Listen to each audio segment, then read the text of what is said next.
Municipality ఎన్నికలు వచ్చినాయి. కౌన్సిలర్గా నిలబడే రిజర్వేషన్ స్థానాలు కూడా ఖరారైనాయి.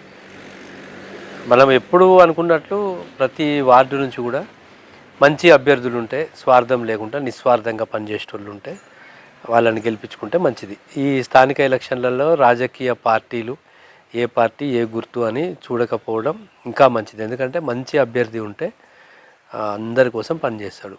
పార్టీ ముఖ్యం అనుకొని పార్టీ కోసం పనిచేస్తే కొందరు నువ్వు ఆ పార్టీ నేను ఈ పార్టీ అని వచ్చి స్థానికంగా ఒక బస్తీ, ఒక వీధి, ఒక వాడ అని కలిసి ఉన్న మనం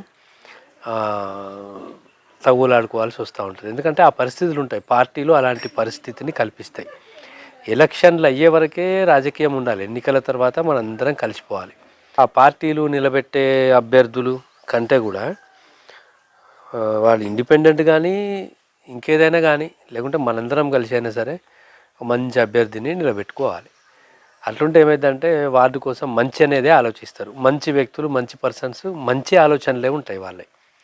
రాజకీయం పార్టీ నేను చేయాలి లీడర్ని అనుకుంటే ఏ పని చేస్తే ఎంత కమిషన్ వస్తుంది, ఏ కాలువ తీస్తే ఎంత కమిషన్ వస్తుందని ఏదో పెద్ద మనిషి కదా అని పిలిచి మాట్లాడితే మరి ఖర్చులు ఇవ్వ, పంచాయతీ ఖర్చులు ఇట్లాంటివి మనం చూస్తూ ఉన్నాం. అట్లాంటి వాళ్ళని గెలిపించుకుంటే మనకు సమాజానికే ఇబ్బందికరం. అలాంటివి ప్రోత్సహించొద్దు. నేను మాత్రం 100% నేను నివాసం ఉండే 24వ వార్డులో రాజకీయాలు లేదు, ఏం లేదు, శక్తి వంచన లేకుండా కృషి చేసి మంచి అభ్యర్థిని గెలిపించుకోవటం కోసం ప్రజలందరినీ చైతన్యపరచుకుంటా ఓటర్లు, నా మిత్రులు, నా బంధువులే ఉన్నారు వార్డు మొత్తం. ఎవరు మంచి అభ్యర్థో ఆ మంచి అభ్యర్థి గెలుపు కోసం శక్తి వంచన లేకుండా కృషి చేస్తా. నా బంధువులందరికీ, నా వాళ్ళందరికీ కూడా చెప్పడం మాత్రం నా వంతు. నేనైతే ప్రతిదీ ఎక్స్ప్లెయిన్ చేసి 24వ వార్డు నుంచి మంచి అభ్యర్థి గెలిచే ప్రయత్నం నా వంతు నేను చేస్తాను. ఎందుకంటే గతంలో గెలిపించుకున్న వాళ్ళు కూడా షాకుల మీద షాకులు ఇవ్వటం జరిగింది.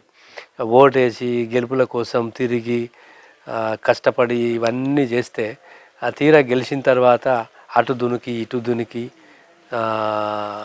ఇక వాళ్ళ ప్రాప్తం కోసం పని చేసుకున్నది అయిపోయింది, మనల్ని మర్చిపోవడం అయింది. ఇవన్నీ దృష్టిలో ఉంచుకొని ఈసారి మాత్రం ఎలాంటి తప్పు జరగకుండా మంచి అభ్యర్థిని గెలిపించుకోవడానికి నా వంతు కృషి చేస్తా 24వ వార్డు నుంచి. అలాగే నాకు కూడా అవకాశం ఉంది. నేను కూడా ఎక్కడి నుంచి పోటీ చేయాలన్నది ఆలోచించి ఆ వార్డు నుంచి నేను కూడా పోటీ చేస్తాను. అక్కడ మంచి అభ్యర్థులు ఎవరైనా ఉంటే పోటీ చేయను, లేకపోతే ఆ వార్డు నుంచి తప్పకుండా నాకు అవకాశం ఉంది కాబట్టి నేను పోటీ చేస్తాను.